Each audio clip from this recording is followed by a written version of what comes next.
So, when we speak about stamina, it's a very complex topic because we can't separate your spirit nor your personality from your body, and everything works with such a high intelligence of momentum together to get you where you want to get over a long period of time. But if we just simplify this and speak about stamina during your fighting and how to increase your CO2 for having better stamina, it probably will make no sense to go for runs with an open mouth or mouth breathing. It will not improve your stamina to the degree that, in comparison, then if you start nasal breathing during your run, or understanding at least, not doing what I tell you, not doing what anyone tells you. It's important to understand why we want to do these things and how to do that. So the exercise of the CO2 stairs, of just increasing your CO2 tolerance during longer seconds, having a break after an exhalation, is really good. If you start to implement breath holds in motion whilst weightlifting, whilst being on your bicycle, whilst running, whilst walking fast, holding your breath after exhalation, that's going to help you get used to having air hunger. At the beginning, that's going to feel very hard. With the time, that's going to feel better. Important. I need you to do this within the next 7 days, and please keep me updated if you have any questions. Send me a message on Instagram or an email, or post a comment underneath the video. I'm going to check them every now and then, so if I don't reply immediately, just forgive me. Nasal breathe at all times.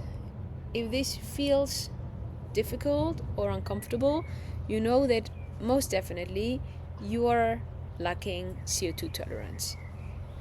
Then, besides nasal breathing at all times, please start implementing breath holds after exhalation. Do them for 3 seconds every now and then, for 5 seconds every now and then. If this feels really good, you can start. Really good means pleasurable and enjoyable. You can start implementing breath holds that are 10 seconds long, and then you do that 3 to 5 times in a row. So if you're feeling quite enjoyable and good with it for now, as we are starting, 10 seconds breath hold after an exhalation for 10 seconds. Do this, then breathe normally again, and then when you feel like, okay, that's cool, I want to go for it again, after 30 seconds, 60 seconds, you hold your breath again for 10 seconds, and you do that 3 to 5 times in a row. If you do any type of stamina work, which is what conventionally we understand under running, cycling, treadmill, something that goes into that direction, again, you do the same. Hold your breath during your run for 3 seconds. After exhalation, hold your breath during your cycle for 5 seconds. After exhalation, hold your breath for 10 seconds. After exhalation, continue to hold your breath.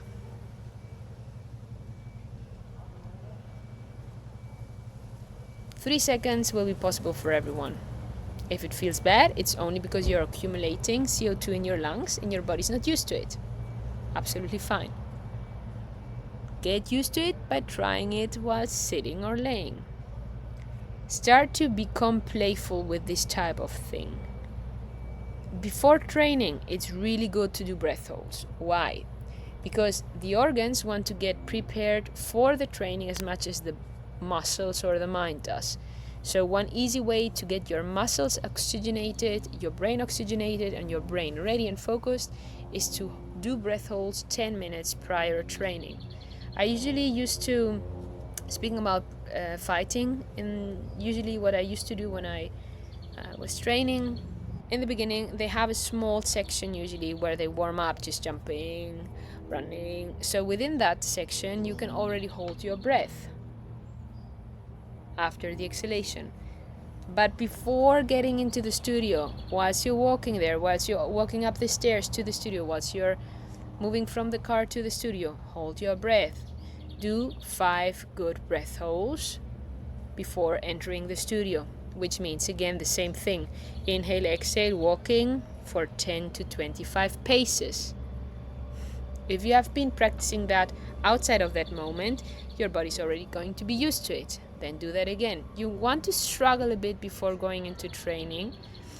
You want your lungs to increase the CO2, that it feels a bit anxious and you feel a bit anxiety before warming up with a group.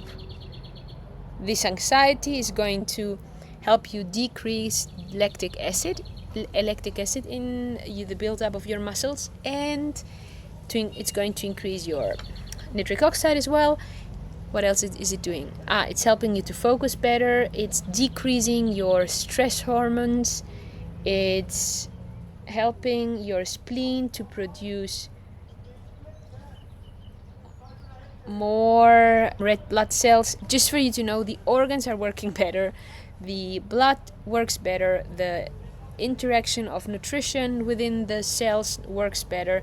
You are basically doing everything that you want, implementing that into your routines.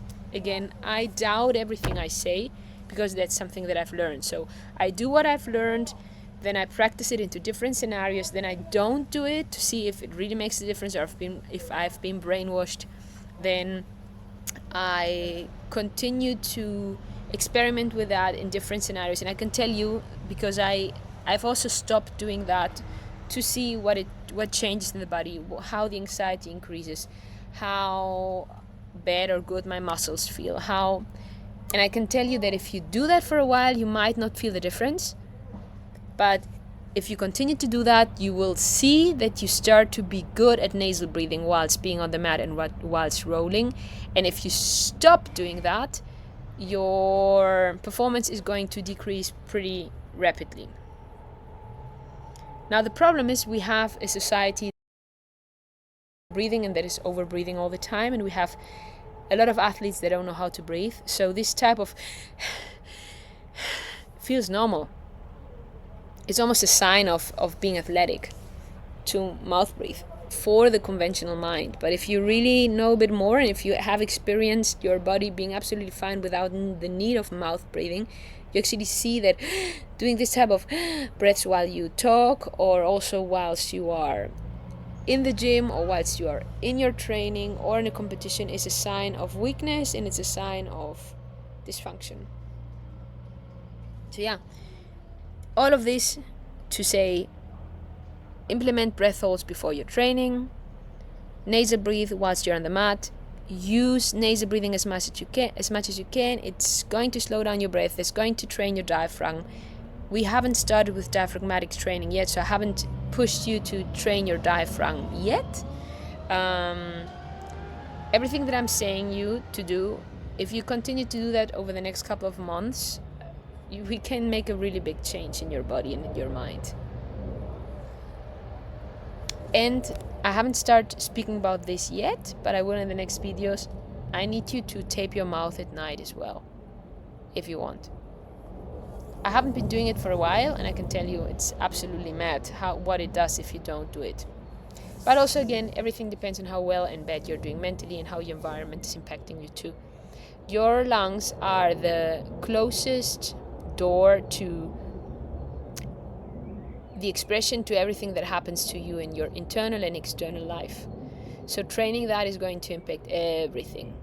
And it's an organ that is good to be trained. Like your eyes need to be trained too if you want to shoot.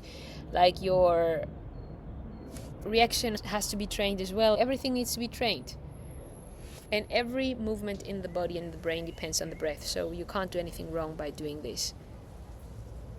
And what I like about the way I'm teaching it is that you can implement it into your daily life. You don't need to take extra time. We can also take extra time, but because this is YouTube, I want you to have something practical to do. Ask questions if you don't feel clear about it or if you doubt what I'm saying.